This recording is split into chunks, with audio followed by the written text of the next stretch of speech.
നമസ്കാരം. ലൈറ്റ് ആ പെൺകുട്ടിയോട് സംസാരിക്കുമ്പോൾ ലൈറ്റിന്റെ മനസ്സിലേക്ക് ആ ചിന്ത കടന്നു വരികയാണ്. ഈ പെൺകുട്ടിക്ക് കീരയെക്കുറിച്ച് എന്തോ അറിയാം. ജപ്പാനിലെ കുറ്റവാളികളെ ഒന്നൊന്നായി കൊന്നൊടുക്കിക്കൊണ്ടിരിക്കുന്ന കീരയെ പിടികൂടാനായി FBI ഉദ്യോഗസ്ഥർ ഒത്തിരിയേറെ ജപ്പാനിൽ എത്തിയിട്ടുണ്ട്. ജപ്പാനിലെ അന്വേഷണ ഉദ്യോഗസ്ഥരെ സഹായിക്കാനായി മിടുക്കനായ എല്ലും സ്ഥലത്തെത്തിയിരിക്കുകയാണ്. ആ എല്ലിന്റെ നിർദ്ദേശാനുസരണം FBI ഉദ്യോഗസ്ഥർ ജപ്പാനിലെ പോലീസ് ഉദ്യോഗസ്ഥരെ നിരീക്ഷിക്കുന്ന പരിപാടി പോലും തുടങ്ങിയിട്ടുണ്ടായിരുന്നു. ആ നിരീക്ഷണത്തിന്റെ ഭാഗമായി ജപ്പാൻ സേനയിലെ കേറ്റോ നഗരത്തിലെ പോലീസ് തലവന്റെ വീട്ടിൽ നിരീക്ഷണത്തിന് വന്ന പെൻബറാണ് കൊല്ലപ്പെട്ട ഒരു FBI ഉദ്യോഗസ്ഥർ.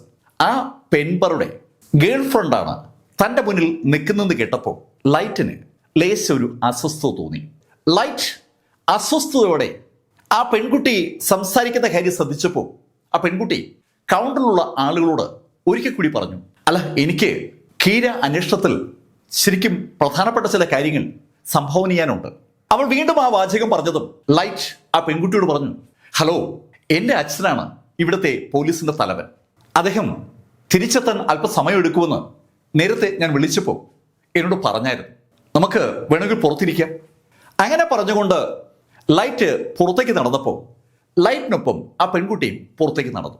ലൈറ്റ് ആ പെൺകുട്ടിക്കൊപ്പം പുറത്തേക്ക് നടക്കുന്ന കണ്ടതും ആ കൗണ്ടറിൽ ഉണ്ടായിരുന്ന ഉദ്യോഗസ്ഥർ ലൈറ്റിനോട് പറയുകയും ചെയ്തു, ലൈറ്റ്, ഈ കാര്യങ്ങളൊന്നും ഇങ്ങനെ പബ്ലിക്കായിട്ട് പറയരുത് കേട്ടോ. കീരയുടെ അന്വേഷണവും തികച്ചും രഹസ്യമായ ഒരു വിഷയമാണ്. ആ വിഷയത്തെക്കുറിച്ച് ആ പെൺകുട്ടിയോട് ഒന്നും സംസാരിക്കരുതെന്നാണ് കൗണ്ടറിലുള്ള ആളുകൾ ലൈറ്റിനോട് സൂചിപ്പിച്ചത്. ലൈറ്റ് അവർ നോക്കി ചിരിച്ചിട്ട് ആ പെൺകുട്ടിക്കൊപ്പം പുറത്തേക്ക് നടന്നു. പുറത്തേക്ക് നടക്കുന്നിടയിൽ ലൈറ്റ് ആ പെൺകുട്ടിയോട് സംസാരിച്ചു തുടങ്ങി. നിങ്ങൾ എന്തെങ്കിലും പ്രധാനപ്പെട്ട വിവരങ്ങൾ അച്ഛന് കൊടുക്കാനുണ്ടെങ്കിൽ എൻ്റെ കയ്യിൽ നൽകിയാൽ ഞാനതും കൊടുക്കാം. ഹേയ്, അത് പറ്റത്തില്ല. എനിക്ക് അദ്ദേഹത്തെ കണ്ട് നേരിട്ട് കാര്യങ്ങൾ പറയണം. അദ്ദേഹത്തെ കണ്ടില്ലെങ്കിൽ അദ്ദേഹവുമായി ബന്ധമുള്ള ആരെങ്കിലും കണ്ടാലും മതി. ലൈറ്റ് ആ പെൺകുട്ടിയുമായി സംസാരിച്ച് ഒരു ബെഞ്ചിനടുത്തെത്തി. ആ പോലീസ് ഹെഡ്ക്വാർട്ടേഴ്സിന് മുന്നിൽ ഗാർഡന് സമീപത്തായി ചില ബെഞ്ചുകളൊക്കെ ഇട്ടിട്ടുണ്ട്. ആളുകൾക്ക് ഇരിക്കാൻ വേണ്ടി തന്നെയാണ് ആ ബെഞ്ചിൽ ഇട്ടിരിക്കുന്നത്. ആ ബെഞ്ചിന്റെ സമീപത്തേക്ക് ആ പെൺകുട്ടി നടക്കുന്ന കണ്ടതും ലൈറ്റ് ചുറ്റും ഒന്ന് നോക്കി. അപ്പോഴാണ് ലൈറ്റിന്റെ ശ്രദ്ധ അവിടെയുള്ള CCTV ക്യാമറകളിൽ പതിഞ്ഞത്. ആ ബെഞ്ചിരിക്കുന്ന ഭാഗം കൃത്യമായും ക്യാമറയുടെ നിരീക്ഷണത്തിലാണ്. അത് കണ്ടതും ലൈറ്റ് ആ ഭാഗത്തേക്ക് പോകാതെ അല്പം മാറി മുന്നോട്ട് നടന്നു തുടങ്ങി. ലൈറ്റ് ആ ബെഞ്ചിൽ ഇരിക്കാതെ നടക്കുന്ന കണ്ടതും ആ പെൺകുട്ടി ലൈറ്റിനോട് ചോദിച്ചു, എന്താ ഇവിടെ ഇരിക്കുന്നില്ലേ? അല്ല, അച്ഛൻ വരാൻ അല്പസമയം എടുക്കും, നമുക്ക് ഒന്ന് നടന്നാലോ? ലൈറ്റ് അങ്ങനെ പറഞ്ഞതും ആ പെൺകുട്ടി കൂടുതലൊന്നും പറയാതെ ലൈറ്റിനൊപ്പം നടന്നു തുടങ്ങി. അല്ല, നിങ്ങൾ എന്തിനാ അച്ഛനെ കാണുന്നത്? അത് തികച്ച് രഹസ്യമാണ്. ആ രഹസ്യം അങ്ങനെ അങ്ങ് പബ്ലിക്കാക്കാൻ പറ്റില്ല. നോക്കൂ, നിങ്ങൾ ഈ രഹസ്യം എന്ന് പറയുന്ന കാര്യം കീരയുമായി കണക്റ്റഡ് ആണെങ്കിൽ ആ കാര്യങ്ങളൊക്കെ എനിക്കറിയാം എന്നതാണ് സത്യം. നിങ്ങൾക്ക് കീരയുമായി ബന്ധപ്പെട്ട കാര്യങ്ങളൊക്കെ അറിയാവോ? നിങ്ങൾ തെറ്റിദ്ധരിക്കില്ലെങ്കിൽ ഒരു കാര്യം ഞാൻ സൂചിപ്പിക്കാം, ഞാനും ആ അന്വേഷണത്തിന്റെ ഭാഗമാണ്. ലൈറ്റ് അങ്ങനെ പറഞ്ഞതും ആ പെൺകുട്ടി ലൈറ്റിനെ ഒന്ന് സൂക്ഷിച്ചു നോക്കുകയാണ്. അന്വേഷണ സംഘത്തിന്റെ ഭാഗമാണ് ലൈറ്റ് എന്ന് പറയുമ്പോൾ സ്വാഭാവികമായിട്ടും ആ നോട്ടം നമുക്ക് പ്രതീക്ഷിക്കാം. കാരണം ലൈറ്റിനെ കണ്ടാൽ തന്നെ അറിയാം ലൈറ്റിനൊരു 17-18 വയസ്സേ പ്രായം വരുമെന്ന്. ആ പെൺകുട്ടി കൗതുകപൂർവ്വം ലൈറ്റിനെ നോക്കുന്ന കണ്ടതും ലൈറ്റ് പറഞ്ഞു, ഇത് ആദ്യമായിട്ടൊന്നുമല്ല പോലീസിനെ സഹായിക്കുന്നത്. എനിക്ക് ഈ ഇൻവെസ്റ്റിഗേഷനിലൊക്കെ ലേശ താല്പര്യമുള്ളതുകൊണ്ട് ഞാൻ പലപ്പോഴും അച്ഛനെ സഹായിക്കാറുണ്ട്. അച്ഛനെ മാത്രമല്ല, അച്ഛൻ്റെ ടീമിനെയൊക്കെ സഹായിക്കും. ലൈറ്റ് ആ പെൺകുട്ടിയോട് അങ്ങനെ സംസാരിച്ചു നടക്കുമ്പോൾ ലൈറ്റിന് ഒപ്പം നടക്കുന്ന, ലൈറ്റിന് ആ ഡെത്ത് നോട്ട് കൊടുത്ത ലൈറ്റിന്റെ ആ മരണത്തിന്റെ ദൂതൻ ശരിക്കും ചിരിക്കുകയാണ്. ലൈറ്റ് ആ പെൺകുട്ടിയുടെ കയ്യിൽ നിന്ന് വിവരങ്ങൾ ശേഖരിക്കാനുള്ള ഒരു ശ്രമത്തിലാണ്. ലൈറ്റിന്റെ ലക്ഷ്യം ആ പെൺകുട്ടിയെ ഇല്ലാതാക്കുക എന്നുള്ളതാണെന്ന് ഈ നിമിഷത്തിൽ അയാൾക്ക് മനസ്സിലായിട്ടുണ്ട്. അതുകൊണ്ട് തന്നെയാണ് അയാൾ ചിരിക്കുന്നത്. അയാൾ ചിരിക്കുന്നത് സ്വാഭാവികമായിട്ടും ലൈറ്റ് കാണുന്നുണ്ട്. ലൈറ്റ് മാത്രമേ അയാൾ കാണാൻ പറ്റൂ. ആ പെൺകുട്ടി ഒന്നിച്ച് ലൈറ്റ് എങ്ങനെ സംസാരിച്ച് നടക്കുമ്പോൾ ആ പെൺകുട്ടി വളരെ നിർണായകമായ ഒരു കാര്യം ലൈറ്റുമായി പങ്കുവച്ചു. ലൈറ്റിന്റെ ഒരു ചോദ്യത്തിന് ഉത്തരമായിട്ടാണ് ആ പെൺകുട്ടി അത് പറഞ്ഞത്. അല്ല, നിങ്ങൾ ഈ FBI ഏജന്റ് പെൻബറുമായി എങ്ങനെ ബന്ധമുണ്ടാക്കിയത്? ലൈറ്റിന്റെ ആ ചോദ്യം കേട്ടതും ആ യുവതി ലൈറ്റിനോട് പറഞ്ഞു, പെൻബറും ഞാനും വളരെ നാളുകളായി അടുപ്പത്തിലാണ്. യഥാർത്ഥത്തിൽ പെൻബർ എൻ്റെ ഹസ്ബൻഡ് കൂടിയാണ്. കൊല്ലപ്പെട്ട പെൻബറുടെ ഭാര്യയാണ് തനിക്കൊപ്പം നടക്കുന്നത് കേട്ടപ്പോൾ ലൈറ്റ് കുറച്ചുകൂടി കരുതലെടുത്തു. എന്താ നിങ്ങളുടെ പേര്? എൻ്റെ പേര് ഹിയാമി എന്നാണ്. ഹിയാമി, നിങ്ങളുടെ ഹസ്ബൻഡിന്റെ മരണത്തിൽ നിങ്ങൾക്ക് എന്തെങ്കിലും സംശയമുണ്ടോ? ഹേയ്, അതെന്ത് ചോദ്യമാണ്? എനിക്ക് എൻ്റെ ഹസ്ബൻഡിന്റെ മരണത്തിൽ സംശയമുള്ളത് കൊണ്ടല്ലേ ഞാനിവിടെ എത്തിയിരിക്കുന്നത്. നിങ്ങൾക്ക് നിങ്ങളുടെ ഹസ്ബൻഡിന്റെ മരണവും കീരിയും തമ്മിൽ ബന്ധമുണ്ടെന്ന് ഒരു സംശയം ഉണ്ടല്ലേ? അതെ അതെ, തീർച്ചയായിട്ടും അത് തന്നെയാണ് എൻ്റെ സംശയം. അതെങ്ങനെ കീരിയുമായി നിങ്ങളുടെ ഹസ്ബൻഡിന്റെ മരണം നിങ്ങൾ കണക്ട് ചെയ്യുന്നത്? അങ്ങനെ ലൈറ്റ് ചോദിച്ചതും ആ പെൺകുട്ടി ചുറ്റും ഒന്ന് നോക്കിയിട്ട് ശബ്ദം താഴ്ത്തി ലൈറ്റിനോട് പറഞ്ഞു, അതിന് ആസ്പദമായ ഒരു സംഭവം നേരത്തെ ഉണ്ടായിരുന്നു. അതിന് ആസ്പദമായ സംഭവം എന്താ നിങ്ങൾ ഉദ്ദേശിക്കുന്നത്? നേരത്തെ സ്പേസ് സ്റ്റേഷന് മുന്നിൽ വെച്ച് ഒരാൾ കൊല്ലപ്പെട്ടില്ലായിരുന്നു? പത്രങ്ങളിലേക്ക് വാർത്ത ഉണ്ടായിരുന്നല്ലോ. ഞാൻ ഓർക്കുന്നുണ്ട്. ലൈറ്റിന്റെ ഗേൾഫ്രണ്ടുമായി ബസ്സിൽ സ്പേസ് സ്റ്റേഷൻ സന്ദർശിക്കാൻ പോയപ്പോൾ ആ ബസ് ഹൈജാക്ക് ചെയ്യപ്പെടുന്നതും ഹൈജാക്ക് ചെയ്ത ആളെ ലൈറ്റ് കൊല്ലുന്നതും ഒക്കെ ലൈറ്റിന് നന്നായിട്ട് ഓർമ്മയുള്ള കാര്യം തന്നെയാണ്. ആ സംഭവത്തെക്കുറിച്ചാണ് പെൻബറുടെ ഭാര്യ ലൈറ്റിനോട് സൂചിപ്പിക്കുന്നത്. ലൈറ്റ് കൗതുകത്തോടെ അവർ പറയുന്ന കാര്യങ്ങൾ ശ്രദ്ധിച്ച് അവർക്കൊപ്പം നടക്കുമ്പോൾ ആ സ്ത്രീ പറഞ്ഞു, മിസ്റ്റർ ലൈറ്റ്, എനിക്ക് ഒരു കാര്യം ഉറപ്പുണ്ട്. എന്താ അത്? അന്ന് ആ സ്പേസ് സ്റ്റേഷനിലേക്കുള്ള വാഹനം ഹൈജാക്ക് ചെയ്ത ആളെ കൊന്നത് കീര തന്നെയാണ്. അന്ന് ആ വാഹനത്തിൽ ഉണ്ടായിരുന്ന ആളുകൾ ആരൊക്കെയാണെന്ന് കണ്ടെത്താൻ വലിയ ബുദ്ധിമുട്ടൊന്നും വരില്ല. അതിന്റെ അർത്ഥം കീരയെ നമുക്ക് കണ്ടുപിടിക്കാൻ കഴിയുമെന്നാണ്. ഹിയാമി എന്ന് സ്വയം പരിചയപ്പെടുത്തിയ ആ സ്ത്രീ വളരെ വളരെ വ്യക്തമായ ഒരു ഇൻഫർമേഷനാണ് ഇപ്പൊ ലൈറ്റിനോട് പറഞ്ഞിരിക്കുന്നത്. ആ ബസ്സിനകത്ത് 10-12 ആളുകൾ മാത്രമാണ് ഉണ്ടായിരുന്നത്. ആ 12 ആളുകളെയും വ്യക്തമായും പഠനത്തിന് വിധേയമാക്കിയാൽ കീര ആരെന്ന് പിടികിട്ടുമെന്നാണ് ഹിയാമി ഇപ്പോ ലൈറ്റിനോട് പറഞ്ഞത്. ലൈറ്റിനോട് ഹിയാമി അത് പറഞ്ഞപ്പോ ലൈറ്റിനൊപ്പം നടക്കുന്ന ലൈറ്റിന്റെ ആ ഡെത്ത് നോട്ടിന്റെ ഉടമ അറിയാതെ ഒന്ന് ചിരിച്ചു പോവുകയാണ്. അയാളുടെ ചിരി ലൈറ്റ് കൃത്യമായി കാണുന്നുണ്ട്. റിയൂക്കിന്റെ ആ ചിരി ഒന്ന് നിരീക്ഷിച്ചിട്ട് ലൈറ്റ് ഒരു പേപ്പർ എടുത്തു. ശരിക്കും ഡെത്ത് നോട്ടിന്റെ ഒരു പേപ്പറാണ് ലൈറ്റ് കയ്യിലെടുത്തത്. ആ ഡെത്ത് നോട്ടിന്റെ പേപ്പറിലേക്ക് ലൈറ്റ് അവൾ പറയുന്ന കാര്യങ്ങൾ കുറിക്കുകയാണെന്നുള്ള ധാരണയിൽ അവളോട് സംസാരിച്ചു. എന്നാ സംഭവം നടന്നത്? അത് ഡിസംബർ 20-നാണ്. ഹിയാമി പറയുന്ന കാര്യം കേട്ട് അതുപോലെ ലൈറ്റ് ആ ഡെത്ത് നോട്ട് പേപ്പറിൽ എഴുതുകയാണ്. പക്ഷേ ലൈറ്റ് എഴുതുന്നത് വേറെ ചില കാര്യങ്ങളാണെന്ന് മാത്രം. ലൈറ്റ് അതിനകത്ത് ആദ്യം എഴുതിയത് ഹിയാമിയുടെ പേരാണ്. അതിനുശേഷം ഡേറ്റും ടൈമും കുറിച്ചു. തുടർന്ന് ഒരു ഡിസ്ക്രിപ്ഷനും എഴുതി. ആ ഡിസ്ക്രിപ്ഷൻ അനുസരിച്ച് ഹിയാമി ഉച്ചയ്ക്ക് 1 മണി കഴിഞ്ഞ് 15 മിനിറ്റ് ആകുമ്പോൾ അവിടെ നിന്ന് മൂവി തുടങ്ങണം. ആ നിമിഷം മുതൽ ഹിയാമിയുടെ മനസ്സിൽ ആത്മഹത്യ മാത്രമാവും ഉണ്ടാകുക. ആർക്കും കണ്ടുപിടിക്കാൻ കഴിയാത്ത ഒരു സ്ഥലത്ത് പോയി ഹിയാമി ആത്മഹത്യ ചെയ്യും. ഒരു കാരണവശാലും ഹിയാമിയുടെ ബോഡി ഒരു മനുഷ്യനും പിന്നെ കാണത്തില്ല. അത് ഉറപ്പാക്കുന്ന ശൈലിയിലുള്ള ഒരു കുറിപ്പാണ് ലൈറ്റ് ആ നിമിഷത്തിൽ എഴുതിയത്. ലൈറ്റ് ആ കുറിപ്പൊക്കെ എഴുതി കഴിഞ്ഞതും ലൈറ്റിനൊപ്പം നടക്കുന്ന റിയൂക്ക് ഒരേ ചിരി.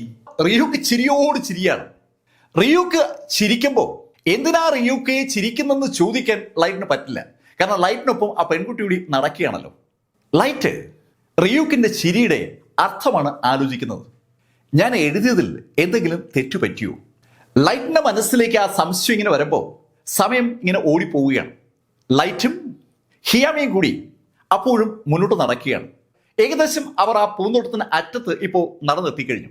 അവിടെ എത്തിയപ്പം ഹിയാമി ലൈറ്റിനോട് പറഞ്ഞു, സത്യത്തിൽ ഞാനും ഒരു FBI ഏജന്റാണ്. ഓഹോ, നിങ്ങൾ ഒന്നിച്ച് വർക്ക് ചെയ്യുന്നവരാണോ? അതെ, ഞാനും പെൻബറും ഒന്നിച്ച് FBI വർക്ക് ചെയ്യുന്നവരാണ്. ഞങ്ങൾ ഈ കീരിയെക്കുറിച്ച് അന്വേഷിക്കാൻ വേണ്ടി US നിന്ന് ഇങ്ങോട്ട് വന്നതാണ്. വന്നിട്ട് അധിക ദിവസമായിട്ടില്ല. അങ്ങനെ പറഞ്ഞിട്ട് ഹിയാമി അവളുടെ വാച്ചിൽ നിന്ന് നോക്കി. ഹലോ ലൈറ്റ്, സമയം 1 മണി കഴിഞ്ഞു. ലൈറ്റിന്റെ അച്ഛൻ വരാറായി കാണുമല്ലോ, നമുക്ക് ഓഫീസിലേക്ക് മടങ്ങാം. ഓഹ് പിന്നെന്താ? അങ്ങനെ പറഞ്ഞുകൊണ്ട് ലൈറ്റ് ഹിയാമിക്കൊപ്പം തിരിച്ചടക്കുകയാണ്. തിരിച്ച് അവരിങ്ങനെ നടന്നു വരുമ്പോൾ ലൈറ്റ് അയാളുടെ വാച്ചിലേക്ക് നോക്കി. സമയം 1 മണി കഴിഞ്ഞ് 14 മിനിറ്റാണ്. 1 മിനിറ്റൂടെ കഴിയുന്നതും ഹിയാമി ലൈറ്റിന്റെ ആജ്ഞ അനുസരിച്ച് ആത്മഹത്യ ചെയ്യാനായി അവിടുന്ന് മൂവ് ചെയ്യുമെന്ന് ലൈറ്റിന് നന്നായി അറിയാം. ഹിയാമി ലൈറ്റിനൊപ്പം നടന്നുകൊണ്ട് ലൈറ്റിനോട് അവിടെ ലക്ഷ്യമൊക്കെ സൂചിപ്പിക്കുകയാണ്. എനിക്ക് എൻ്റെ ഹസ്ബൻഡിനെ കൊന്ന കീരയെ പിടികൂടണം. കീര, ഈ കാണിക്കുന്നത് ശരിയായ പരിപാടിയല്ല. ഈ നാട്ടിൽ നിയമം നിലവിലിരിക്കെ ഒരു വ്യക്തി നിയമം കയ്യിലെടുക്കുന്നത് ഒരിക്കലും അംഗീകരിക്കാനാവില്ല. എൻ്റെ ഹസ്ബൻഡ് എനിക്ക് ഏറ്റവും പ്രിയപ്പെട്ട ആളായിരുന്നു. ശരിക്കും ഹൃദയത്തിൽ തട്ടുന്ന ശൈലിയിലാണ് ആ യുവതി ലൈറ്റിനോട് സംസാരിക്കുന്നത്. ആ നിമിഷത്തിൽ ലൈറ്റ് വീണ്ടും വാച്ചിലേക്ക് നോക്കി. ഹേയ് ലൈറ്റ്, നിങ്ങൾ എന്തിനാ എപ്പോഴെപ്പോഴും വാച്ചിൽ നോക്കുന്നത്? അതല്ല, അച്ഛൻ വരാനുള്ള സമയമായോ എന്ന് ഞാൻ നോക്കുകയാണ്. അങ്ങനെ ലൈറ്റ് പറയുമ്പോഴും ലൈറ്റിന് ഒരു വല്ലാത്ത അത്ഭുതമുണ്ട്. സമയം 1 മണി കഴിഞ്ഞ് 15 മിനിറ്റാണ്. സാധാരണഗതിയിൽ ഡെത്ത് നോട്ടിൽ ലൈറ്റ് ഒരു കാര്യം എഴുതിയാൽ അത് സെക്കൻഡുകൾ വ്യത്യാസമില്ലാതെ അങ്ങനെ തന്നെ സംഭവിക്കും. ഇവിടെ 1 മണി കഴിഞ്ഞ് 15 മിനിറ്റ് ആകുമ്പോൾ ഹിയാമി ആത്മഹത്യ പ്രവണതയുമായി അവിടെ നിന്ന് മൂവ് ചെയ്യേണ്ടതാണ്. പക്ഷേ അത് സംഭവിക്കുന്നില്ല. അവള് ലൈറ്റിനൊപ്പം കൂളായി നടക്കുകയാണ്. ലൈറ്റ്, ഞാൻ എൻ്റെ മനസ്സിൽ ഒരു കാര്യം തീരുമാനിച്ചിരിക്കുകയാണ്. ആ കീരയെ കുടുക്കിയതിന് ശേഷമേ ഞാൻ എൻ്റെ ജീവൻ അവസാനിപ്പിക്കുന്നു. ശരിക്കും അവളുടെ ഹസ്ബൻഡ് മരിച്ചപ്പോൾ അവൾക്ക് വല്ലാത്ത സങ്കടം വന്നതാണ്. സ്വയം ജീവൻ ഒടുക്കുന്നതിനെ കുറിച്ച് പോലും ഹിയാമി ആലോചിച്ചതാണ്. പക്ഷേ എന്തുകൊണ്ട് അവൾ അത് വേണ്ടാന്ന് വെച്ചു എന്ന് ചോദിച്ചാൽ അതിന്റെ ഉത്തരം കീരയാണ്. കീരയെ പോലുള്ള ഒരു ക്രിമിനലിനെ ജീവിക്കാൻ അനുവദിച്ചുകൊണ്ട് അവൾ അവളുടെ ജീവൻ ഒടുക്കുന്നതിൽ ഒരു അർത്ഥവുമില്ല എന്ന് ഹിയാമിക്ക് അറിയാം. ഹിയാമി ആ കാര്യങ്ങൾ ലൈറ്റിനോട് പറഞ്ഞപ്പോൾ ലൈറ്റിന്റെ മുഖത്ത് ശരിക്കും അത്ഭുതം വരികയാണ്. അവൾ പറയുന്ന കാര്യങ്ങൾ കേട്ടല്ല ലൈറ്റിന് അത്ഭുതം വരുന്നത്. സമയം 1:17 ആയതുകൊണ്ടാണ് ലൈറ്റിന് അത്ഭുതം വന്നത്. ശരിക്കും അസംഭവ്യമായ ആ കാര്യമാണ് സംഭവിച്ചിരിക്കുന്നത്. ഡെത്ത് നോട്ട് പരാജയപ്പെട്ടിരിക്കുകയാണ്. ആ ചിന്ത ലൈറ്റിന്റെ മനസ്സിലേക്ക് വന്നതും ലൈറ്റ് അമ്പരപ്പോടെ റിയൂക്കിനെ നോക്കി. റിയൂക്ക് അപ്പോഴും ഒരേ ചിരിയാണ്. റിയൂക്കിന് ചിരി സഹിക്കാൻ പറ്റുന്നില്ല. റിയൂക്കിന്റെ ആ ചിരി കണ്ടപ്പോൾ ലൈറ്റിന് ഒരു സംശയം, ഇനി ഞാൻ എഴുതിയതിൽ എന്തെങ്കിലും തെറ്റുപറ്റിയോ? ആ സംശയം ലൈറ്റിന്റെ മനസ്സിലേക്ക് വന്നതും ലൈറ്റ് കയ്യിലിരിക്കുന്ന പേപ്പറിൽ ഒന്നുകൂടെ നോക്കി. പേര് കറക്റ്റാണ്, ഡേറ്റ് കറക്റ്റാണ്, സമയം കറക്റ്റാണ്, മരിക്കേണ്ട രീതിയും എഴുതിയിരിക്കുന്ന കറക്റ്റായിട്ട് തന്നെയാണ്. പിന്നെ എന്താ ഇവിടെ സംഭവിച്ചത്? എന്താ ഹിയാമി മരിക്കാത്തത്? ആ ചോദ്യം ലൈറ്റിന്റെ മനസ്സിലേക്ക് വന്നതും പെട്ടെന്നാണ് ലൈറ്റിന്റെ മനസ്സിൽ മറ്റു ചിന്ത വന്നത്. ഇനി ഹിയാമി അവളുടെ യഥാർത്ഥ പേരായിരിക്കില്ലേ എന്നോട് പറഞ്ഞത്? അവൾ മനഃപൂർവ്വം പേര് മാറ്റി പറഞ്ഞതാണെങ്കിൽ ആ ഡെത്ത് നോട്ടിൽ എഴുതിയിരിക്കുന്ന കാര്യം സംഭവിക്കത്തില്ല. അവളുടെ യഥാർത്ഥ പേര് അറിഞ്ഞേ പറ്റൂ. ആ യഥാർത്ഥ പേര് എത്രയും പെട്ടെന്ന് അറിയുകയും വേണം. അവൾ അവളുടെ മനസ്സിലുള്ള വിവരങ്ങൾ ഹെഡ് ക്വാർട്ടേഴ്സിൽ വന്ന് അവന്റെ അച്ഛനോടും കൂടെയുള്ള ആളുകളോടും പങ്കുവെച്ചാൽ ആ നിമിഷം ലൈറ്റ് പിടിക്കപ്പെടും. ആ ബസ്സിനകത്ത് ഉണ്ടായിരുന്ന ആളുകളിൽ ഒരാളാണ് കീര എന്നുള്ള ഇൻഫർമേഷനാണ് അവൾ പങ്കുവയ്ക്കാൻ പോകുന്നത്. ആ ഇൻഫർമേഷൻ ശരിക്കും നിർണായകമായ ഒരു ഇൻഫർമേഷൻ ആകും. അക്കാര്യം ലൈറ്റിന് നന്നായിട്ട് അറിയാം. ലൈറ്റിന് എന്തെങ്കിലും ചെയ്തേ പറ്റൂ. എന്താ ഇപ്പൊ ചെയ്യുക?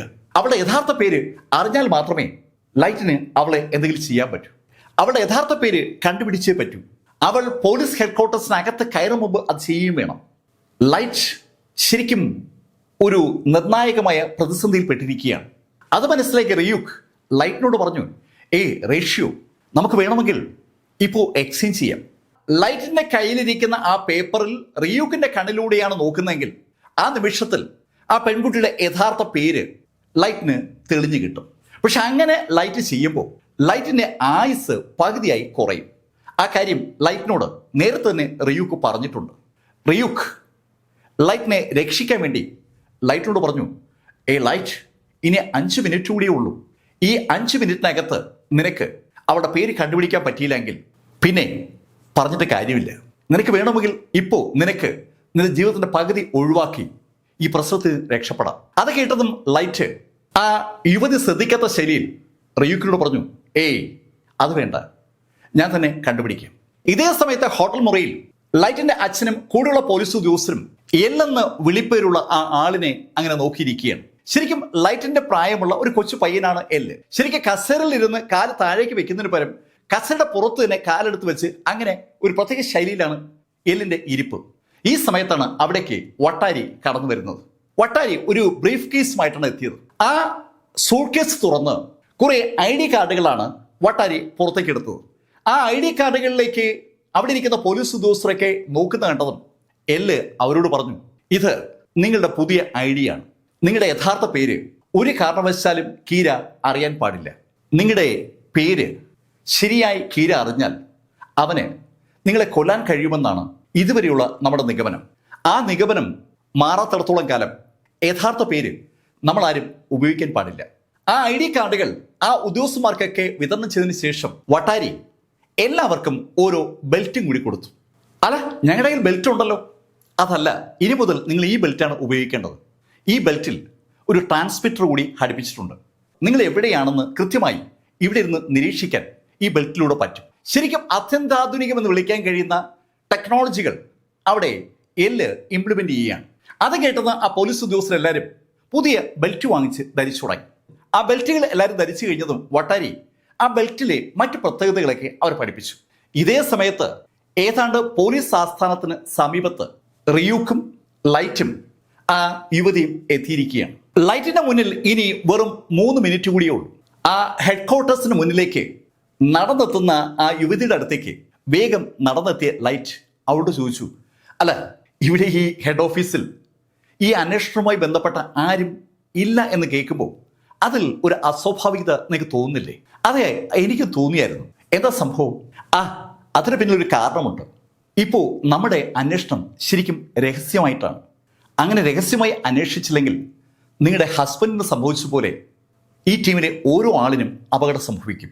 അതുകൊണ്ട് അന്വേഷണ സംഘം ഒരു രഹസ്യ സങ്കേതത്തിലിരുന്നാണ് ഈ അന്വേഷണത്തിനെ കോർഡിനേറ്റ് ചെയ്യുന്നത്.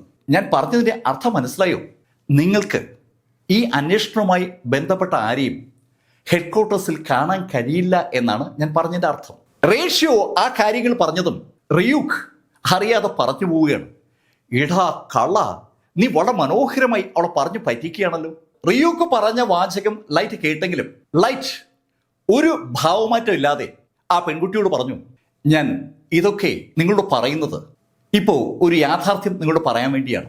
സത്യത്തിൽ ആ രഹസ്യ ഇൻവെസ്റ്റിഗേഷൻ ടീമിന്റെ ഭാഗം തന്നെയാണ് ഞാനും. നേരത്തെ അവിടുത്തെ പോലീസ് മേധാവിയുടെ മകനെന്ന നിലയിൽ ഇൻവെസ്റ്റിഗേഷനിൽ സഹായിക്കുന്ന ഒരാളായിട്ടാണ് ലൈറ്റിനെ അവൾ പരിചയപ്പെട്ടത്. ഇപ്പോ ലൈറ്റ് അവളോട് സത്യം പറയുകയാണ്. കീരെ കണ്ടുപിടിക്കാനുള്ള അന്വേഷണ ടീമിന്റെ ഭാഗം തന്നെയാണ് ലൈറ്റ്. നിങ്ങളോട് ഞാൻ ഒരു കാര്യം കൂടി പറയാം. ഇപ്പോ ഞങ്ങളുടെ അന്വേഷണ ടീമിന് നേതൃത്വം കൊടുക്കുന്നത് മിസ്റ്റർ എല്ലാണ്. എല്ലാ കാര്യങ്ങളും രഹസ്യമായിട്ടാണ് കൈകാര്യം ചെയ്യുന്നത്. നിങ്ങൾക്ക് താല്പര്യമുണ്ടെങ്കിൽ ഞാൻ വേണമെങ്കിൽ നിങ്ങളെ കൂടി ഞങ്ങളുടെ ടീമിലേക്ക് റെക്കമെൻഡ് ചെയ്യാം. അതല്ലാതെ നിങ്ങൾക്ക് നമ്മുടെ ടീമുമായി സഹകരിക്കാൻ വേറെ അവസരങ്ങളൊന്നും കിട്ടത്തില്ല. വളരെ ഭംഗിയായി ആ പെൺകുട്ടിയോട് ലൈറ്റ് ആ ഇൻവെസ്റ്റിഗേഷൻ ടീമിന്റെ കാര്യവും ആ ഇൻവെസ്റ്റിഗേഷൻ ടീമിന്റെ ഭാഗമാകേണ്ടതിന്റെ ആവശ്യവും സൂചിപ്പിക്കുകയാണ്. ലൈറ്റ് എന്താണ് പറയാൻ ഉദ്ദേശിക്കുന്നതെന്ന് അറിയാനായി റിയൂക്ക് കൗതുകപൂർവ്വം ശ്രദ്ധിക്കുമ്പോൾ ലൈറ്റ് ആ പെൺകുട്ടിയോട് ചോദിച്ചു, നിങ്ങൾക്കും ഈ ടീമിന്റെ ഭാഗമാകാൻ താല്പര്യമുണ്ടോ? നിങ്ങൾ ഒരു FBI ഏജന്റ് ആണെന്നും നിങ്ങളുടെ ഹസ്ബൻഡിനെ കൊന്ന കീരയെ ഇല്ലാതാക്കാൻ നിങ്ങൾക്ക് താല്പര്യമുണ്ടെന്നും നിങ്ങൾ സൂചിപ്പിച്ചുകൊണ്ടാണ് ഞാൻ ഇതിൽ ഇനിഷ്യേറ്റീവ് എടുക്കുന്നത്. ലൈറ്റ് വളരെ വിശദമായി കാര്യം പറഞ്ഞതും ആ പെൺകുട്ടി ലൈറ്റിനോട് പറഞ്ഞു, ഉറപ്പായും എനിക്ക് താല്പര്യമുണ്ട്. ഞാനും ആഗ്രഹിച്ചിരുന്ന ഒരു കാര്യമാണ് നിങ്ങളിപ്പോൾ പറയുന്നത്. ലൈറ്റ് പറഞ്ഞ കാര്യത്തിൽ താല്പര്യം തോന്നിയ ആ യുവതി ലൈറ്റിനോട് ചോദിച്ചു, അപ്പോൾ ഇനി ഞാൻ എന്താ ചെയ്യേണ്ടത്? നിങ്ങളുടെ ID കാർഡിന്റെ കോപ്പി നൽകിയാൽ ഞാനത് എല്ലിന് ഫോർവേഡ് ചെയ്യും. എല്ല് നിങ്ങളെ നമ്മുടെ ടീമിലേക്ക് ഇൻവൈറ്റ് ചെയ്യും. എല്ലാണ് കാര്യങ്ങളൊക്കെ തീരുമാനിക്കേണ്ടത്. എല്ലിൻ്റെ അടുത്ത് നിങ്ങളെ റെക്കമെൻഡ് ചെയ്യാൻ മാത്രമേ എനിക്ക് പറ്റൂ. അങ്ങനെ ലൈറ്റ് പറഞ്ഞതും ആ യുവതി അവളുടെ ID കാർഡ് പുറത്തെടുത്തു. ID കാർഡ് അവൾ ലൈറ്റിനെ കാണിക്കുന്നതിന് മുമ്പേ ലൈറ്റിനോട് പറഞ്ഞു, ക്ഷമിക്കണം, നേരത്തെ ഞാൻ പറഞ്ഞത് എൻ്റെ യഥാർത്ഥ പേരല്ല. അങ്ങനെ പറഞ്ഞിട്ട് അവൾ ആ ID കാർഡ് ലൈറ്റിനെ കാണിച്ചു. ആ ID കാർഡിൽ അവളുടെ പേര് വളരെ വ്യക്തമായി രേഖപ്പെടുത്തിയിട്ടുണ്ട്. ആ ID കാർഡിലേക്ക് നോക്കിയിട്ട് ലൈറ്റ് അവന്റെ കയ്യിലുണ്ടായിരുന്ന ആ ഡെത്ത് നോട്ടിന്റെ പേപ്പർ കയ്യിലെടുത്തു. നേരത്തെ അവൻ എഴുതിയിരുന്ന ആ പേര് വെട്ടിയിട്ട് അവിടെ അവൻ പുതിയ പേരെഴുതി, മിസോറ നവോമി. ആ പേരെഴുതിയതിനു ശേഷം വാച്ചിലേക്ക് നോക്കിയിട്ട് അവൻ ടൈമും കറക്റ്റ് ചെയ്തു. 1:25 PM. ബാക്കി കണ്ടീഷൻസ് ഒക്കെ നേരത്തെ എഴുതിയിരിക്കുന്ന തന്നെ. സമയം 1:25 1 മിനിറ്റ് കൂടിയേ ബാലൻസ് ഉള്ളൂ. പേപ്പർ എഴുതിയിരിക്കുന്ന കാര്യങ്ങൾ ഒരിക്കൽ കൂടി നോക്കിയതിന് ശേഷം ലൈറ്റ് ആ പേപ്പർ അവന്റെ കോട്ടിന്റെ പോക്കറ്റിലോട്ട് ഇട്ടു. അതിനുശേഷം ആ പെൺകുട്ടിയോടായി ലൈറ്റ് പറഞ്ഞു, മിസ് നവോമി, നിങ്ങൾ ഒന്നുകൊണ്ടും ഭയപ്പെടേണ്ട കാര്യമില്ല. ഉടൻ തന്നെ മിസ്റ്റർ എൽ നിങ്ങളെ കോൺടാക്ട് ചെയ്യും. നമുക്ക് ഒരു ടീമായി പ്രവർത്തിക്കാം. ആ കീര ചെയ്തത് ഒരിക്കലും നമുക്ക് ന്യായീകരിക്കാനാവില്ല. കീരയെ പിടികൂടാൻ എനിക്ക് കുറച്ചുകൂടി ആവേശം ഉണ്ടാവുകയാണ്. നിങ്ങളുടെ ഹസ്ബൻഡിനെ കൊലപ്പെടുത്തിയ ആ കീരയെ അങ്ങനെ അങ്ങ് വിടാൻ പറ്റില്ല. ഇത്രയും കാര്യങ്ങൾ നവോമിയോട് ലൈറ്റ് സംസാരിച്ചതും പെട്ടെന്ന് നവോമി ഒന്നും മിണ്ടാതെ തിരിഞ്ഞങ്ങ് നടന്നു. അവൾ തിരിഞ്ഞു നടക്കുന്ന കണ്ടതും ലൈറ്റ് അവൻ്റെ വാച്ചിലേക്ക് നോക്കി. സമയം 1 മണി കഴിഞ്ഞ് 25 മിനിറ്റാണ്. ആ ഡെത്ത് നോട്ടിൽ അവൻ എഴുതിയത് സംഭവിക്കാൻ പോവുകയാണ്. ലൈറ്റിനോട് യാത്ര പോലും പറയാതെ നവോമി അതിവേഗം നടന്നു പോവുകയാണ്. ആ കാഴ്ച കണ്ട റിയൂക്ക് ലൈറ്റിനോട് പറഞ്ഞു, ഓക്കെ ലൈറ്റ്, നീ അക്കാര്യത്തിൽ വിജയിച്ചിരിക്കുന്നു. നവോമിയുടെ യഥാർത്ഥ പേര് ലൈറ്റ് കണ്ടുപിടിച്ചില്ലായിരുന്നുവെങ്കിൽ അടുത്ത ഏതാനും നിമിഷങ്ങൾ കഴിയുമ്പോൾ ലൈറ്റ് ശരിക്കും പിടിക്കപ്പെടുമായിരുന്നു. ലൈറ്റാണ് കീര എന്ന് ലോകം അറിയാനുള്ള ഒരു സൂചന കൊടുക്കാൻ നവോമിക്ക് പറ്റുമെന്ന് 100% ഉറപ്പാണ്. ആ കാര്യത്തെക്കുറിച്ച് ലൈറ്റ് കിയൂക്കിനോട് സംസാരിക്കുമ്പോൾ എല്ലും ലൈറ്റിന്റെ അച്ഛനും ബാക്കിയുള്ള ആളുകളൊക്കെ അടുത്ത നടപടിയെക്കുറിച്ച് ചർച്ച ചെയ്യുകയാണ്. ആ സമയത്ത് വട്ടാരി കുറേയേറെ ഇൻഫർമേഷൻ ആ ടീമിന് മുന്നിലേക്ക് കൊണ്ടുവന്നിരിക്കുകയാണ്. ആ ഇൻഫർമേഷന്റെ ഭാഗമായിട്ട് കുറെ CCTV വിഷ്വലുകളുണ്ട്. പെൻബർ ട്രെയിനിൽ നിന്ന് പുറത്തിറങ്ങുന്ന വിഷ്വൽ വളരെ വ്യക്തമാണ്. ട്രെയിനിൽ നിന്ന് പുറത്തിറങ്ങിയ പെൻബർ 4-5 അടി നടക്കുന്നതും നെഞ്ചിൽ പൊത്തിപ്പിടിക്കുന്നതും താഴേക്ക് വീഴുന്നതും തിരിഞ്ഞ് ട്രെയിനിലേക്ക് നോക്കുന്നതും വ്യക്തമായി കാണാം. ആ കാഴ്ച അവിടുത്തെ സ്ക്രീനിൽ ഫ്രീസ് ചെയ്തതും എല്ലാവരോടായി പറഞ്ഞു, എനിക്ക് ഉറപ്പാണ് മരിക്കുന്ന നിമിഷത്തിൽ പെൻബർ കീരയെ കണ്ടിട്ടുണ്ട്. നിങ്ങൾ പറയുന്നത് ആ ട്രെയിനിൽ കീര ഉണ്ടായിരുന്നു എന്നാണോ? അതെ, കീര ആ ട്രെയിനിൽ ഉണ്ടായിരുന്നു. കീരയെ പെൻബർ കാണുകയും ചെയ്തു. പെൻബറിന് കീരയാണെന്ന് മനസ്സിലാവുകയും ചെയ്തു. അതിൻ്റെ അമ്പരപ്പാണ് അയാളുടെ കണ്ണുകളിൽ നമുക്ക് കാണാൻ കഴിയുന്നത്. മരിക്കുന്ന ആ നിമിഷത്തിൽ പെൻബറിന്റെ കണ്ണുകൾ കൃത്യമായിട്ടും അത് വിളിച്ചു പറയുന്നുണ്ട്.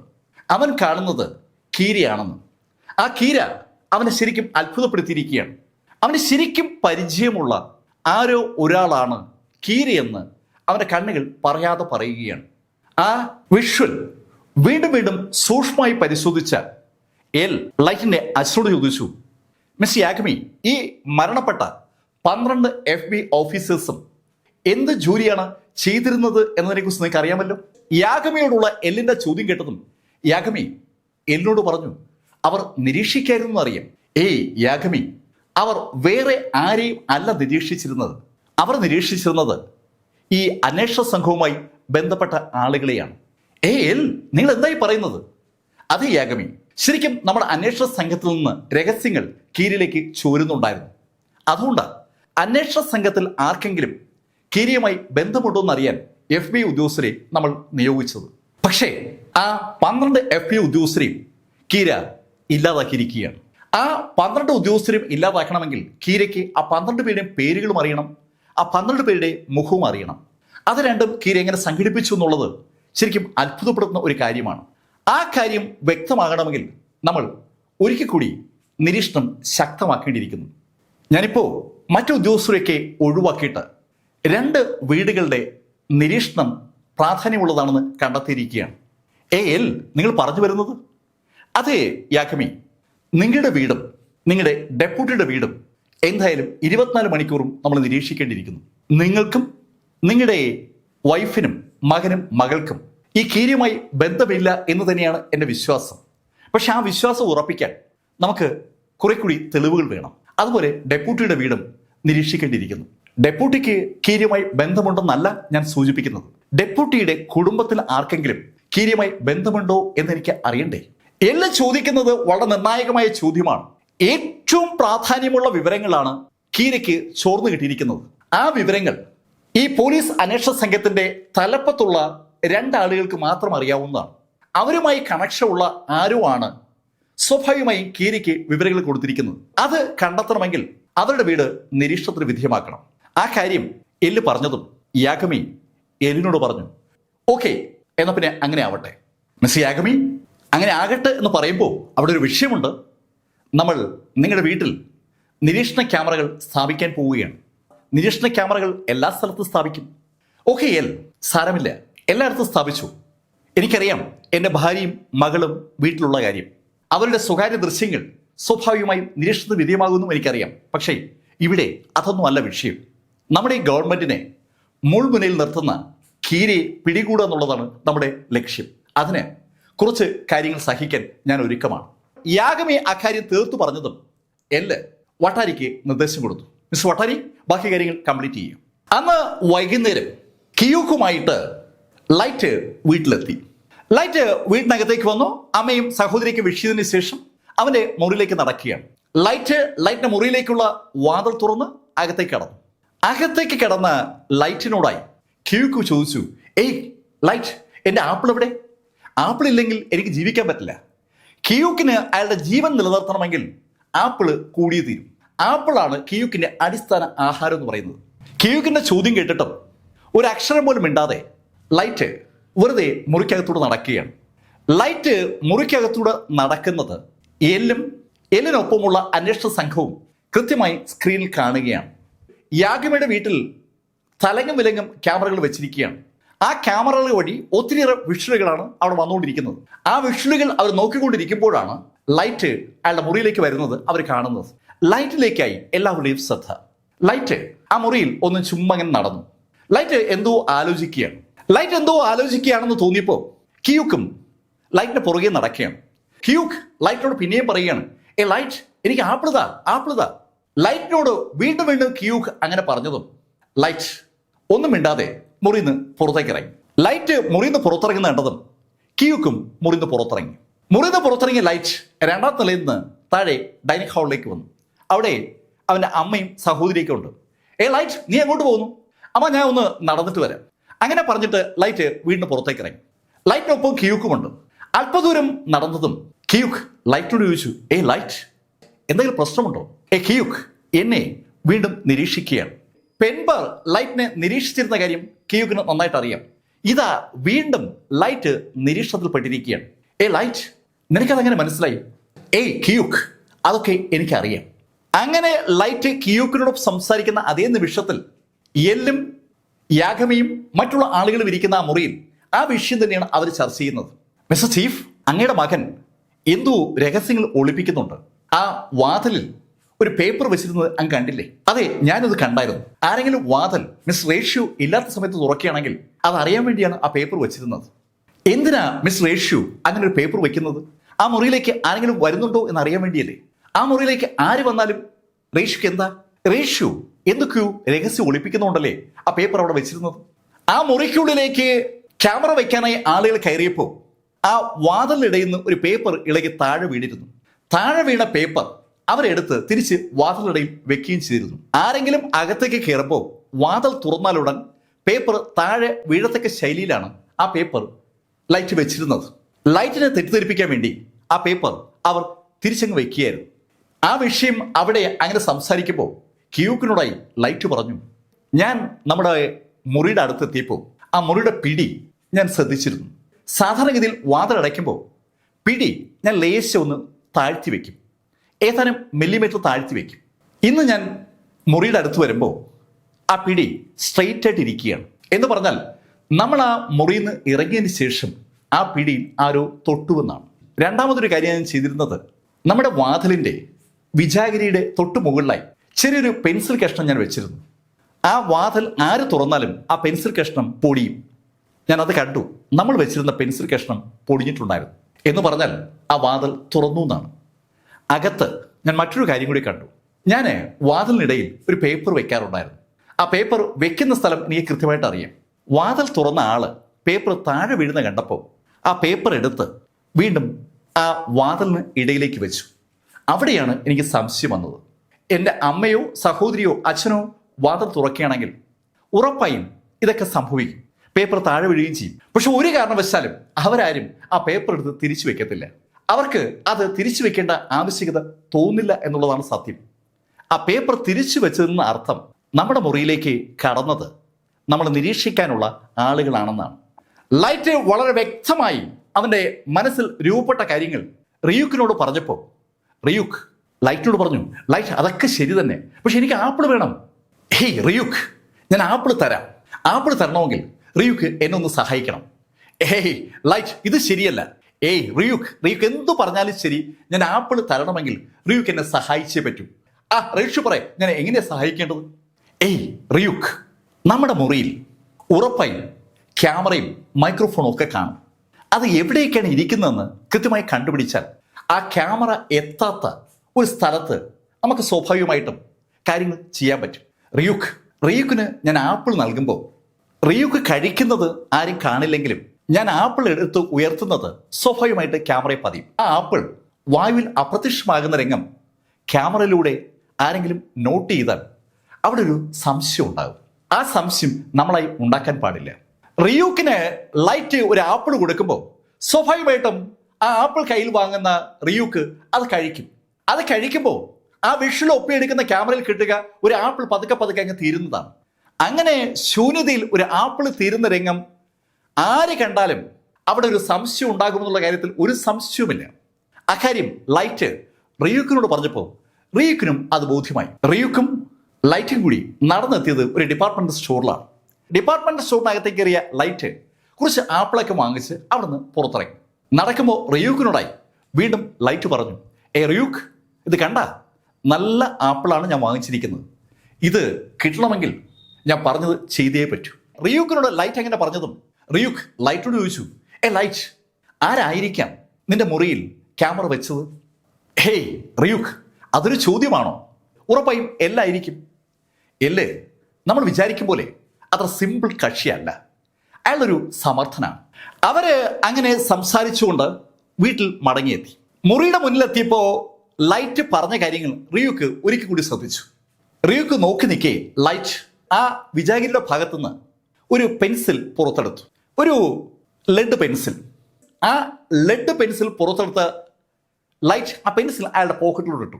അതിനുശേഷം അയാൾ ആ ഹാൻഡിൽ നോക്കി. ഹാൻഡിൽ ഒരു 3 മില്ലിമീറ്റർ താഴ്ത്തിയാണ് വെച്ചിരിക്കുന്നത്. ആ ഹാൻഡിൽ നേരെയാക്കിയിട്ട് വാതിൽ സാവധാനം ലൈറ്റ് തുറന്നു. ലൈറ്റ് അകത്തോട്ട് കയറി. ആ സമയത്ത് ഒരു പേപ്പർ കഷ്ണം താഴേക്ക് വീണിരുന്നു. ഈ സമയം മുതൽ ലൈറ്റിന് ഒരു കാര്യം അറിയാം. ലൈറ്റ് ക്യാമറ നിരീക്ഷണത്തിലാണ്.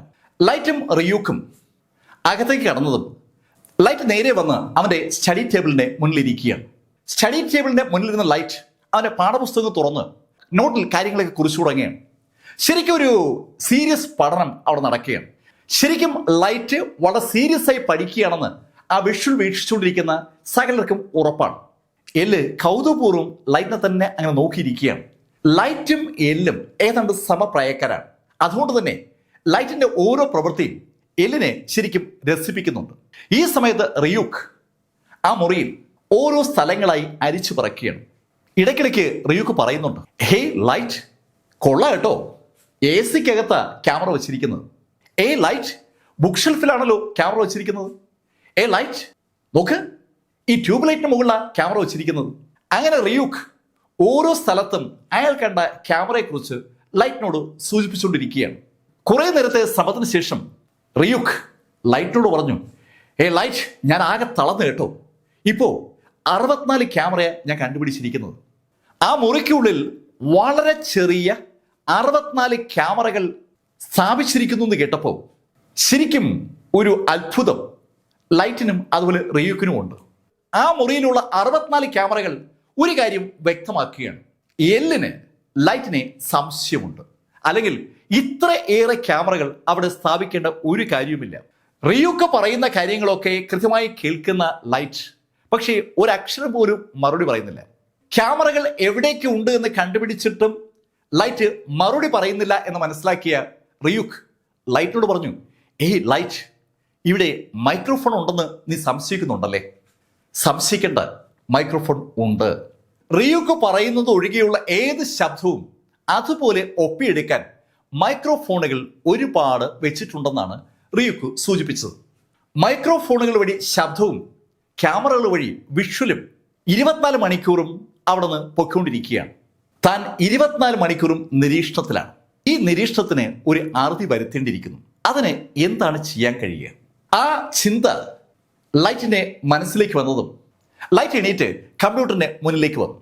കമ്പ്യൂട്ടറിന്റെ മുന്നിലേക്ക് വന്നിരുന്ന ലൈറ്റ് ഒരു നിമിഷം കമ്പ്യൂട്ടർ നോക്കിയിട്ട് അവിടുന്ന് എണീറ്റു. ലൈറ്റ് നടന്നു പോയത് ബുക്കുകൾ അടുക്കി വെച്ചിരിക്കുന്ന ഷെൽഫിനടുത്തേക്കാണ്. ലൈറ്റ് ബുക്ക് ഷെൽഫിന്റെ അടുത്തേക്ക് നടക്കുന്നത് സ്ക്രീനിലൂടെ യാഗമിയും അതുപോലെ എല്ലും മറ്റു ഉദ്യോഗസ്ഥരൊക്കെ കണ്ടുകൊണ്ടിരിക്കുമ്പോൾ ലൈറ്റ് നടന്ന് ആ ഷെൽഫിന്റെ അടുത്തെത്തി. ആ ഷെൽഫിനകത്ത് ഒരുപാട് പുസ്തകങ്ങൾ അടുക്കി വെച്ചിരിക്കുകയാണ്. ആ പുസ്തകങ്ങൾ അടുക്കി വെച്ചിരിക്കുന്നതിനിടയിൽ നിന്ന് ലൈറ്റ് ഒരു പുസ്തകം പുറത്തെടുത്തു. ആ പുസ്തകവുമായി ലൈറ്റ് വീണ്ടും കമ്പ്യൂട്ടർ ടേബിളിന് അടുത്തേക്ക് നടക്കുമ്പോൾ ആ സ്ക്രീനിലൂടെ ആ കാഴ്ച കാണുന്ന ആളുകളുടെ മുഖത്തേക്ക് ഒരു വല്ലാത്ത കൗതുകം. ആ കൗതുകത്തോടെ എല്ലാവരും യാഗമിയുടെ മുഖത്ത് നോക്കിയാണ്. യാഗമിയുടെ കണ്ണുകളും മകന്റെ കയ്യിരിക്കുന്ന പുസ്തകത്തിലാണ്. അതൊരു അശ്ലീല പുസ്തകമാണ്. ആ അശ്ലീല പുസ്തകവുമായി പുസ്തക ടേബിളിന്റെ അടുത്തുനിന്ന് കമ്പ്യൂട്ടർ ടേബിൾ അടുത്തേക്ക് വന്ന ലൈറ്റ് ആ പുസ്തകം ആ മേശപ്പുറത്തേക്ക് വെച്ചു. എൻ്റെ മോൻ ഇത്തരം പുസ്തകങ്ങളൊക്കെ വായിക്കൂ? തൻ്റെ മകൻ ഇത്തരം പുസ്തകങ്ങളൊക്കെ വായിക്കുമോ എന്നൊരു ചോദ്യമാണ് ആ നിമിഷം യാഗമിയുടെ മനസ്സിലേക്ക് വന്നത്. യാഗമിയുടെ മകൻ റേഷ്യോ യാഗമി ശരിക്കും മിടുക്കനായ ഒരു വിദ്യാർത്ഥിയാണ്. സ്റ്റേറ്റിലെ നമ്പർ 1 ആണ്. ആ റേഷ്യോ ഇതുപോലെ നിലവാരം കുറഞ്ഞ പുസ്തകങ്ങളൊക്കെ വാങ്ങി രഹസ്യമായി ആ പുസ്തകങ്ങളൊക്കെ നോക്കുമെന്നുള്ള ഒരു ധാരണ ഒരിക്കൽ പോലും യാഗമിക്ക് ഉണ്ടായിരുന്നില്ല. അതുകൊണ്ടാണ് യാഗമിയുടെ മുഖത്ത് വല്ലാത്തൊരു അമ്പരപ്പും ഒരു അത്ഭുതമൊക്കെ ഉള്ളത്. യാഗമി തൻ്റെ മകൻ ആ പുസ്തകത്തിൽ നോക്കുന്നത് കണ്ടപ്പോൾ ആ പുസ്തകത്തിന് കണ്ണെടുത്തു. അത് കണ്ട മറ്റു ഉദ്യോഗസ്ഥരൊക്കെ ആ വിഷുവിന് പതുക്കെ കണ്ണെടുക്കുകയാണ്. എല്ല് കൗതുകപൂർവ്വം യാഗമിയുടെ മകൻ ലൈറ്റിനെ തന്നെ അങ്ങ് നോക്കിയിരിക്കുമ്പോൾ ലൈറ്റ് ആ പുസ്തകം മറിച്ചു തുടങ്ങി. ലൈറ്റ് ആ പുസ്തകം മറിക്കുമ്പോൾ എല്ലിനും കൂടെയുള്ള ആളുകൾക്കും കൃത്യമായി കാണാൻ കഴിയുന്നത് ലൈറ്റിന്റെ ബാക്ക് സൈഡാണ്. ലൈറ്റ് പുസ്തകത്തിൽ എന്താണ് നോക്കുന്നതെന്ന് അവർക്ക് കാണാൻ പറ്റില്ല. എന്ന് പറഞ്ഞാൽ നേരെ മുകളിൽ ക്യാമറ ഇല്ല എന്നർത്ഥം. വശങ്ങളിലാണ് ക്യാമറ ഉള്ളത്. തൊട്ടു മുന്നിൽ കമ്പ്യൂട്ടർ സ്ക്രീൻ ഇരിക്കുന്നതുകൊണ്ട് അതിന്റെ പുറകിലുള്ള ക്യാമറ ആ കമ്പ്യൂട്ടർ സ്ക്രീനിന്റെ പുറകിലാണ് വരുന്നത്.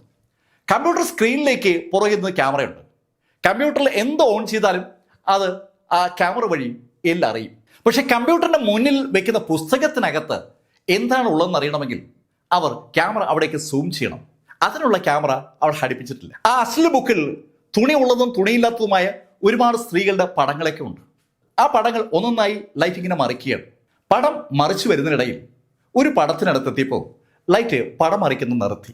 ലൈറ്റ് ഏതോ ഒരു പെണ്ണിന്റെ തുണിയില്ലാത്ത ചിത്രത്തിലേക്ക് നോക്കിയിരിക്കുകയാണെന്ന് പുറകിലെ ക്യാമറ നൽകുന്ന വിഷ്വൽ വഴി ഏകദേശം ഒരു അനുമാനത്തിലേക്ക് എല്ലും യാഗമിയും ബാക്കിയുള്ള അന്വേഷണ ഉദ്യോഗസ്ഥരും എത്തുന്നുണ്ട്. ഈ സമയത്ത് കയ്യിലിരിക്കുന്ന പേന വഴി ലൈറ്റ് ആ അശ്ലീല പുസ്തകത്തിനകത്തിരിക്കുന്ന ഡെത്ത് നോട്ടിന്റെ പേപ്പറിൽ ചില കാര്യങ്ങൾ എഴുതി തുടങ്ങി. ആളുടെ പേരും അയാൾ മരിക്കേണ്ട സമയവും മരണപ്പെടേണ്ട ശൈലിയൊക്കെയാണ് കൃത്യമായിട്ടും ലൈറ്റ് എഴുതുന്നത്.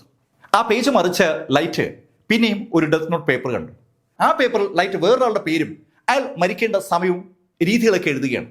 അങ്ങനെ ഒരു 4 ആളുകളുടെ പേരുകൾ കൃത്യമായും ആ ഡെത്ത് നോട്ടിന്റെ പേപ്പറിൽ എഴുതി കഴിഞ്ഞ ലൈറ്റ് ആ ബുക്ക് അടച്ചിട്ട് ആ ബുക്കുമായി വീണ്ടും നടന്ന് ബുക്ക് ഷെൽഫിനടുത്തേക്ക് വന്നു. അവൻ ആ ബുക്ക് ഷെൽഫിന്റെ അടുത്തെത്തി ആ ബുക്ക് അവിടേക്ക് വെക്കുമ്പോൾ അതിനകത്തുണ്ടായിരുന്ന എഴുതിയ ഡെത്ത് നോട്ട് പേപ്പറും ബാക്കിയുള്ള എല്ലാ പേപ്പറുകളും അവൻ്റെ പോക്കറ്റിലേക്ക് ഇട്ട് കഴിഞ്ഞിരുന്നു. ക്യാമറയുടെ ശ്രദ്ധയപ്പെടാതെ തന്നെ ആ പേപ്പറുകൾ വളരെ സമർത്ഥമായി ലൈറ്റ് അവൻ്റെ പോക്കറ്റിലോട്ട് ഇടുകയായിരുന്നു. ആ അശ്ലീല പുസ്തകം അവിടെ ആ ബുക്കുകൾക്കിടയിൽ വെച്ചതിന് ശേഷം വീണ്ടും ലൈറ്റ് അവൻ്റെ പഠനം പുനരാരംഭിച്ചു. ബോറടിച്ചപ്പോൾ ഒരു സെക്സ് പുസ്തകം എടുത്ത് നോക്കിയതാണെന്നുള്ള ധാരണ അത് കാണുന്ന യാഗമയ്ക്കും അതുപോലെ എല്ലിനും മറ്റ് ഉദ്യോഗസ്ഥർക്കൊക്കെ ഉണ്ട്. അവരൊക്കെ കൗതുകപൂർവ്വം ലൈറ്റ് തന്നെ അങ്ങനെ വീഴ്ചുകൊണ്ടിരിക്കുകയാണ്. ലൈറ്റ് അവൻ്റെ പഠനത്തിൽ അങ്ങനെ മുഴുകിയിരിക്കുകയാണ്. ഏയ് യാഗമി, നിങ്ങളുടെ മകൻ ശരിക്കും സീരിയസ് ആയിട്ട് പഠിക്കുകയാണല്ലോ. ഏയ് എൽ, അവൻ ഈ ജപ്പാനിലെ നമ്പർ 1 സ്റ്റുഡൻ്റ് ആണ്. അതുകൊണ്ട് അവന് പഠനത്തിൽ സീരിയസ് ആയില്ലേ പറ്റൂ. നേഷൻ നമ്പർ 1 ആയി കഴിഞ്ഞാൽ സ്വാഭാവികമായി അത് നിലനിർത്താൻ അത്രയേറെ എഫർട്ട് ഇടേണ്ടി വരും. ശരിക്കും ബുദ്ധിമാനായ ഒരു വിദ്യാർത്ഥിയാണ് ലൈറ്റ് എന്ന് യാഗമി പറയുമ്പോൾ എല്ലിനും മനസ്സിലാവുന്നുണ്ട്. അവരെങ്ങനെ ലൈറ്റിനെ വീക്ഷിച്ചുകൊണ്ടിരിക്കുമ്പോഴാണ് വട്ടാരി പെട്ടെന്ന് അകത്തേക്ക് വന്നു. മിസ്റ്റർ എൽ, ഒരു ന്യൂസ് കിട്ടിയിട്ടുണ്ട്. എന്താ വട്ടാരി? വട്ടാരിയുടെ എല്ല് ചോദിച്ചതും വട്ടാരി ആ മുറിയിലുള്ള TV ഓണാക്കി. ഏതാനും നിമിഷങ്ങൾക്ക് മുമ്പ് 4 കുറ്റവാളികൾ 4 സ്ഥലത്തായി ആത്മഹത്യ ചെയ്തു എന്നുള്ള വാർത്തയാണ് റിപ്പോർട്ട് ചെയ്യപ്പെട്ടത്. ശരിക്കും അപ്രതീക്ഷിതമായ സാഹചര്യത്തിലാണ് ആ 4 പേരും ആത്മഹത്യ ചെയ്തിരിക്കുന്നത്. ആളുകളൊക്കെ കണ്ടുകൊണ്ട് നിൽക്കെ സ്വയം കഴുത്തിൽ കത്തി കുത്തിയിറക്കിയാണ് ഒരാൾ മരിച്ചത്. ഒരാൾ ഓടുന്ന ബസ്സിന് മുന്നിലേക്ക് ചാടി മരിക്കുകയായിരുന്നു. ഒരാൾ ആളുകളൊക്കെ നോക്കി നിൽക്കെ ഇലക്ട്രിക് പോസ്റ്റിൽ കയറി ലൈനിൽ പിടിക്കുകയായിരുന്നു. അയാൾ എരിഞ്ഞു തരുന്നത് ആളുകളൊക്കെ കണ്ടു. 4-മൻ ട്രെയിനിന്റെ മുന്നിലേക്ക് ചാടുകയായിരുന്നു.